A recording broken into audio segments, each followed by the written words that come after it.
Hello everybody, me again. This time I'm coming to you to give you my personal review for The Dark Knight Rises. It's been highly anticipated. I was highly anticipating it. Did it live up to the hype? For myself, unfortunately, no. It's still a satisfying conclusion. It still fits in fairly well with the other two films. I liked it, I just didn't love it, and I feel like it could have been a lot better. Um, let's start with the story arc. It's all over the place. All over the place. The film doesn't flow together very well, and it kind of almost feels mashed together at points. The film tries to go for this epic, dark scope and feel to it, but most of the time it just ends up being silly. And apparently, I'm not the only one that thought so because a lot of people were actually cracking up during my showing. I don't know if Nolan was attempting to make more of a silly film this time around. I don't think so, considering his last two films seem to pride themselves on their dark, serious, edgy tone. This one just doesn't have that. It can be dark at times, you know. Some dark things do happen, but there's always that little, just, comes across as silly, which is weird. It made me feel a little uncomfortable, to be honest. And I think that kind of hurt the film. Catwoman. Catwoman was pretty good in it. I liked her. It just felt like the film didn't have much use for her. It felt like she didn't belong in the film. I love the character. I love Catwoman. I love Anne Hathaway as Catwoman. She makes a great Catwoman. She puts an interesting twist on it. I love her. I love the character. I just don't feel like she really belongs in this film. However, I would love to see Anne Hathaway come back as Catwoman again sometime because she makes a fantastic Catwoman. She just doesn't belong in this film. The film doesn't seem to know what to do with her, and she doesn't seem to play a huge role in the real proceedings, to be honest, except to give Bruce Wayne another love interest. Miranda Tate, she's fine. I don't want to say too much about her, but she's a good character. I did enjoy her. She's very hot. God, I can't remember the name of the actress. Let me quickly look that up for you guys, because I don't want to seem like I'm not intelligent. Most people on Facebook right now are saying I'm not intelligent, and my friends, my real friends, know that I am and know that I'm a huge defender of movies. I'm not going to go into the Facebook thing right now, though, except to say I'm sorry I posted that. Big mistake. Never going to post something like that again, because I just don't like being flamed. It's not fun. It's not fun. I've been flamed once before, and yeah, I'd rather not go through that again. So from now on, I'm just not going to post my personal opinions on Facebook anymore. There you go. Anyway, back to the name of the girl that plays Miranda Tate. Come on.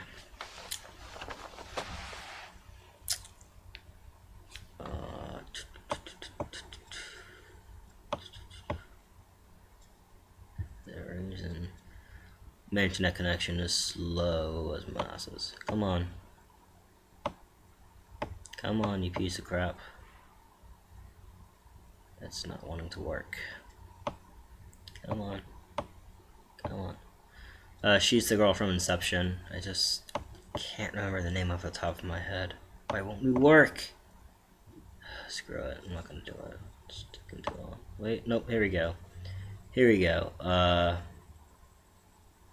Her name is Marion Cotillard. Yes, that's her name. So yeah, that's her. And she does a pretty good job in that role. She's fun. I really enjoyed her in it. But once again, her overall arc was a little bit disappointing. Bane. Everybody's talking about Bane. I loved Bane in this film. Great character, great villain. Unfortunately, not as memorable as the Joker is. He's not able to reach those insane heights, but that said, he is still a great villain nonetheless. You still will remember him, he's just not as memorable as Joker, unfortunately. And I just feel like he's not as good of a match for Batman, to be completely honest. Yeah, that's just my personal opinion. I know a lot of people don't agree with me on that, but whatever. Batman this time around. Not much Batman in the film, or Bruce Wayne. Didn't bother me at all, that's fine.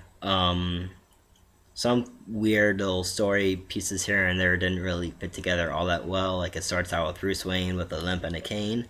Doesn't explain how he got that. I guess you should assume he got that from the end of The Dark Knight when he falls from the building.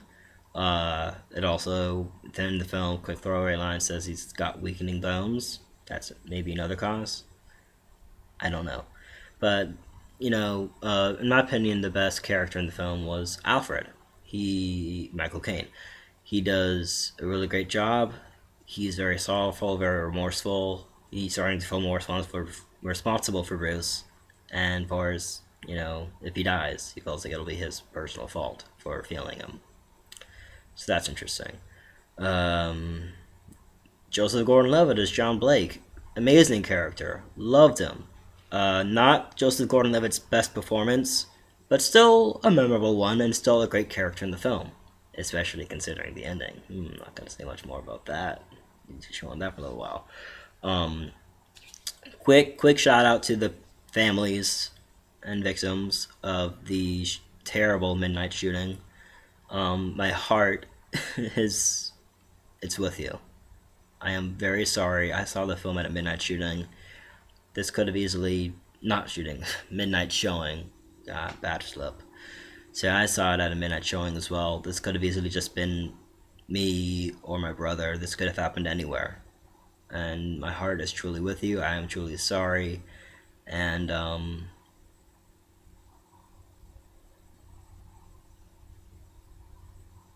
I hope that this sick man is indeed brought to justice. I have previously made some comments about the film on Facebook. I don't know what to say about the comments I made, except I shouldn't have made them. I should have kept those to myself. I'm sorry. So yes, my condolences to the victims and their families. And I hope you find peace. I really do.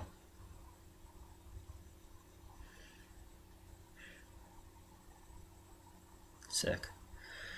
Anyways, back to my review. We're just about wrapping things up now. Overall, as I said before, the film, shaky, kind of weak, tries to be epic, ends up being silly more often than not. Still a good film, still enjoyable. To me, it was popcorn cinema at its finest, pretty much. It's great popcorn film. Laugh along with it, laugh at it if you feel the need to. But enjoy it. It's an enjoyable film. I enjoyed it, even though I have many complaints, and I would still recommend it to people because it's a good film and it's a fitting finale. It's not the grand finale. It's not the grand finale we were expecting, but it's fitting. It fits into the rest of the film, and it's satisfying, and it's got a really great ending. First two acts of the film, not so great. They're okay. They'll keep you invested. The ending is really where it's at, though, and I think most will be satisfied by what Nolan has put together this time around. Not as good as The Dark Knight. Definitely better than Batman Begins. So, in the overall scheme, this actually falls in the middle of the two films. Better than Batman Begins, but not as good as Dark Knight. So that's my final review. I'm going to give this one 3 stars out of 5. Out of 10, I'm going to give it 6. A solid 6. So that's my review. I hope you enjoyed it. I hope you continue to tune in. And I will see you all at the movies.